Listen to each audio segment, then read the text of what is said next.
So in today's video, I'm going to discuss some more topics about how to write a paper.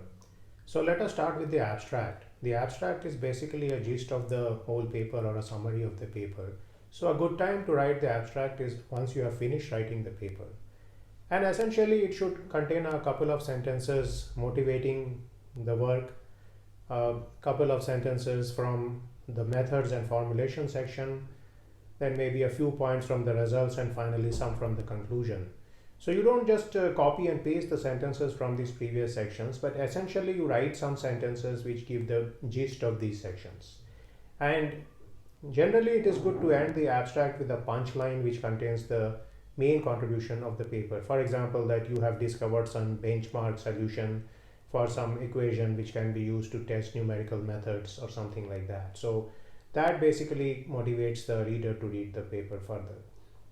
Now, when we are coming to the introduction section, in the introduction section, when you go to the literature survey, it is good to start at a high level and then drill down to the lower level. So at first you want to cover the problem at a more high level, and then progressively go down into aspects which are relevant to your research. So at the end of the introduction, in the last paragraph, you should also include something about the main novelty of your paper. So this is where many reviewers look for what is novel in the paper, and it is good to basically make a statement about this, that exactly what is novel in your paper, so that they don't come back and tell you that it's not mentioned what is novel in the paper. Now in the formulation section, if you are taking material which is known in books or which is published in books as well as in prior papers, then it's best to provide references to those papers. Also, if you have used derivations, or you have given equations and derivations which are your own, you should mention that explicitly, so again the reviewer knows that this is the novel part of your contribution, as opposed to material which you have provided from prior work just to motivate the present discussions or the present derivation. So again, this is one question which many reviewers ask, is what exactly is your contribution in the method section. So it's good to highlight that clearly. Now in the results and discussion section, the key elements are figures and table. So it's good to put a lot of effort on figures and tables. So again, in figures, it's very important to make the legends and axis of figures and the text which are present in the axis of figures at the same or greater font than what you use in the text, so that they are readable. Also give detailed captions, don't use acronyms in the caption. And when you are giving legends, again give reasonably detailed legends so that the figure can be viewed in isolation of the text. So people should be able to look at the figure and from the figure get some concepts without necessarily going through the text and then finding that they need to read the paper to essentially understand the jargon which you have given in the figures.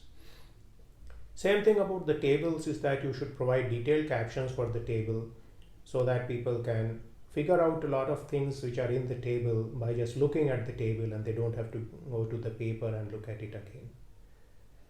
Now, as far as both the figures and tables are concerned, it's a good thing to provide all kind of units very clearly. So if you are using non-dimensional nomenclature, you should provide somewhere that you are using non-dimensional quantities. But if you are using dimensional quantities such as meter per second or Newton or joules or something like that, you should explicitly provide that. So it's one of the rookie mistakes people make, is they don't show what are the units for the paper.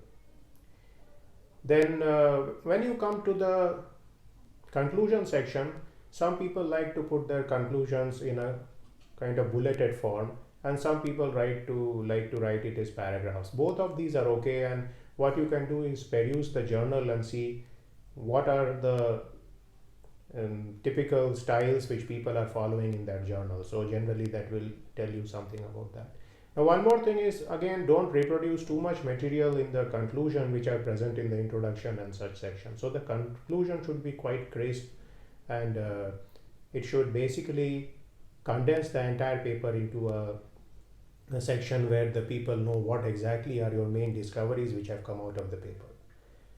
Then when we go to the reference section, make sure that you give all the names in the style which is required for the journal. So again, many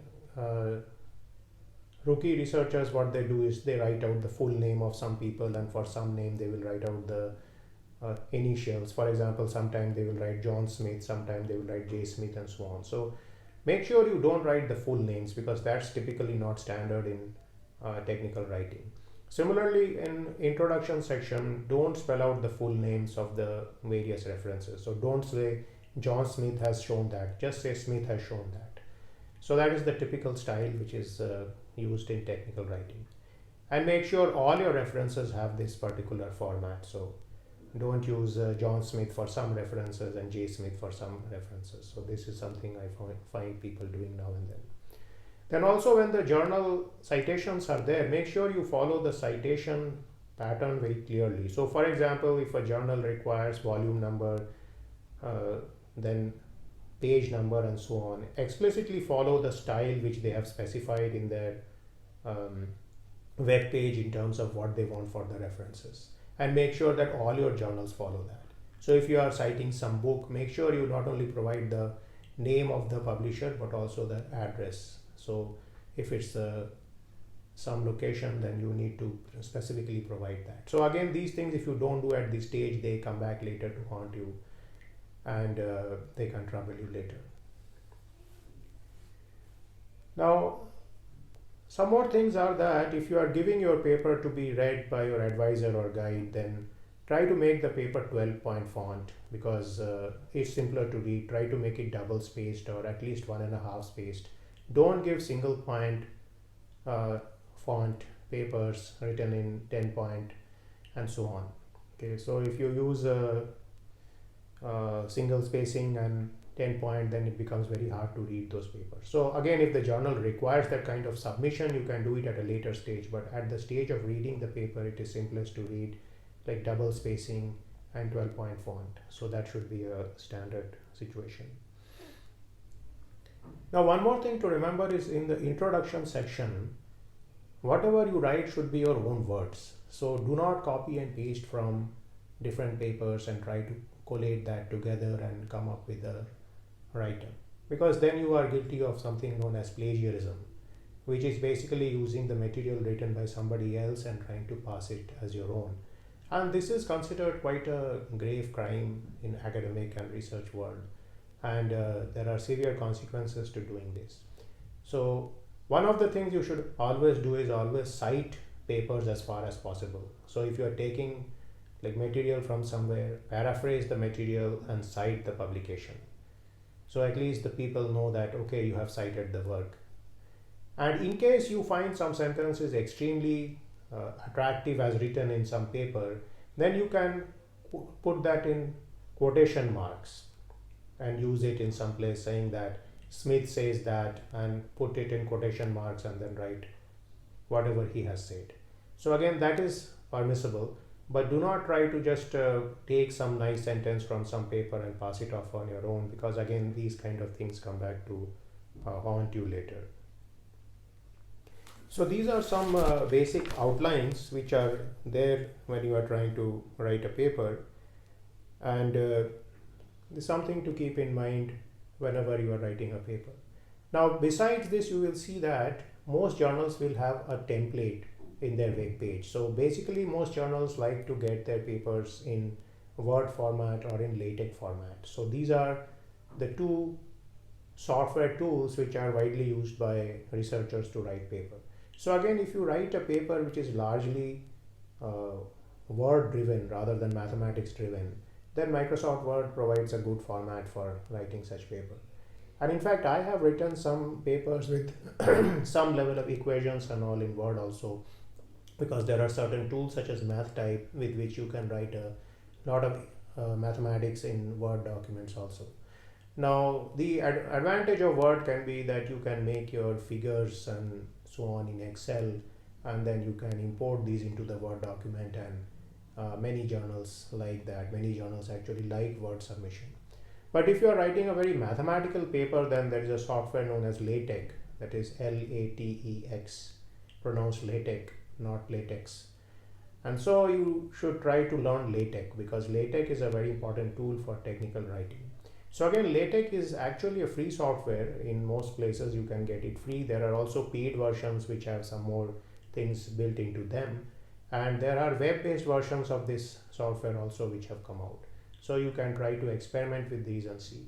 Especially LaTeX becomes useful if you are writing longer documents, papers, for example, if you're writing a thesis or you're writing a book, because LaTeX can create chapters and do things between references and equations which are very good. Essentially, you can number the equations, you can name the equations, you can label the equations, and so on. So there is a lot of help which you can get in LaTeX. So again, if you want to become regular in terms of paper writing in technical journals, I would recommend that you take time and learn LaTeX software. There are various downloadable formats which you can use to learn this software. Now, some more things are that most journals have a typical format. So it is not like there is a one size fits all package as far as journals are concerned. So some journals which are society journals, like they may like the sections in the first of the paper and the front of the paper to be very long. So as far as introduction is concerned, some journals you will see they will have long introductions of 2, 3, 4 pages and so on. However, some journals in the sciences, they are very crisp and they want a starting introduction section of only half a page or maximum 1 page. So again, you need to peruse the journal you are submitting and kind of do a research work on that journal to see exactly what the journal wants. So very much you want to give the journal what it wants in terms of its standard form of write-up and so on. So these are the main points I could think about how to further polish your paper before you present it to your advisor or you try to submit it to a journal. And I hope these points will be useful for you in terms of your progress into technical writing. Thank you very much. See you in the next video.